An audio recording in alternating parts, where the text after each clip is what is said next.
కూటమి ప్రభుత్వం అధికారంలోకి వచ్చిన తర్వాత డిఎస్సి నియామకాలు చేపట్టింది. ఈ నియామకాల్లో స్పోర్ట్స్ కోటాలో కొన్ని అవకతవకలు జరిగాయని వైఎస్ఆర్సీపీ ఇప్పటికే రాష్ట్ర వ్యాప్తంగా ప్రతి నియోజకవర్గంలో నిరసనలు, రీలే నిరాహార దీక్షలు, ర్యాలీలు చేపట్టాయి.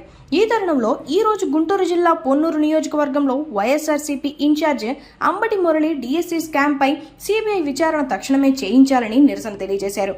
నిరసన అనంతరం అంబటి మురళి మీడియాతో మాట్లాడుతూ, కూటమి ప్రభుత్వంలో నిరుద్యోగులు, విద్యార్థులకు తీవ్రమైనటువంటి అన్యాయం జరుగుతూ ఉంది.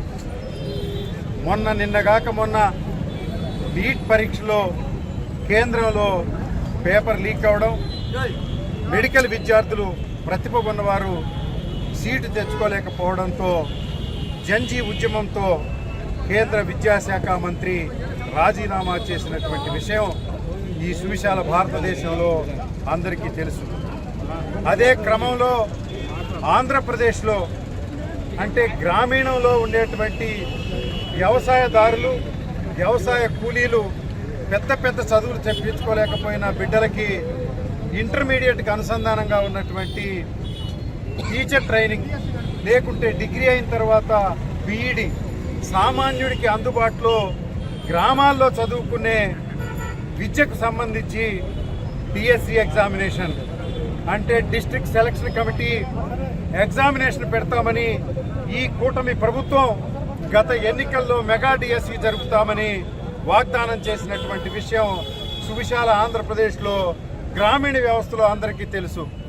అయితే పరీక్ష పెట్టారు, మార్కులు ఇచ్చారు, ఉద్యోగాలు కూడా ఇచ్చారు. ఎవరికి ఇచ్చారా అంటే ఎవరైతే డబ్బు కొట్టారో చేతిలో 10 లక్షలు 20 లక్షలు తీసుకొని స్పోర్ట్స్ కోటా పేరుతోటి పేకాట కంటే హీనమైనటువంటి ఆటలాడిన వ్యక్తులకు వారే స్పోర్ట్స్ సర్టిఫికెట్లు ఇచ్చి వారికి ఉద్యోగాలు ఇచ్చే ఒక ప్రక్రియ. అంతేకాకుండా మరి ఈ పేపర్ ముందే కొంతమందికి ఇచ్చి వారి చేత ఎగ్జామ్ రాయించి వారి దగ్గర డబ్బు తీసుకొని ఉద్యోగాలు ఇచ్చినటువంటి వైనం.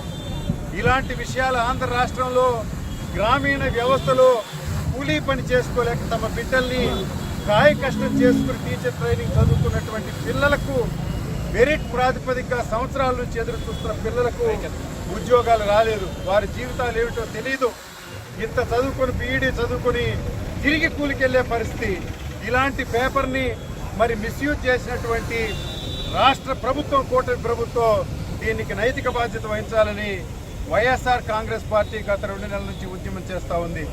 ఇటీవల జంజీ కూడా ఆ ఉద్యమంలో పాల్గొని దీన్ని భారీ ఎత్తున చేసినప్పటికీ ప్రస్తుతం ఉన్నటువంటి విద్యాశాఖ మంత్రి నారా లోకేష్ వెంటనే రాజీనామా చేయాలని, సిబిఐ దర్యాప్తు వెంటనే దీని మీద వేసి నిజ నిజాలు బయటికి తీయాలని వైఎస్ఆర్ కాంగ్రెస్ పార్టీ జంజీ కోరుకుంటా ఉన్నాయి.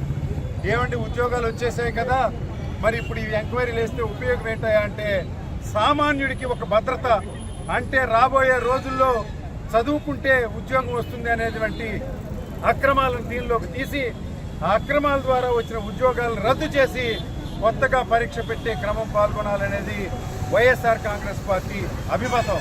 దీని మీద వెంటనే చర్యలు తీసుకోవాలని డిమాండ్ చేస్తూ గత 3 రోజుల నుంచి ఇటు పొన్నూరు, అటు చేబ్రోలు, అటు కాకాని మండలాల్లో నిరాహార దీక్షలు చేసి ఈ రోజున ర్యాలీ చేయడం జరిగింది. ఈ క్రమంలోనే స్థానిక శాసనసభ్యుడు ధూళిపాల నరేంద్ర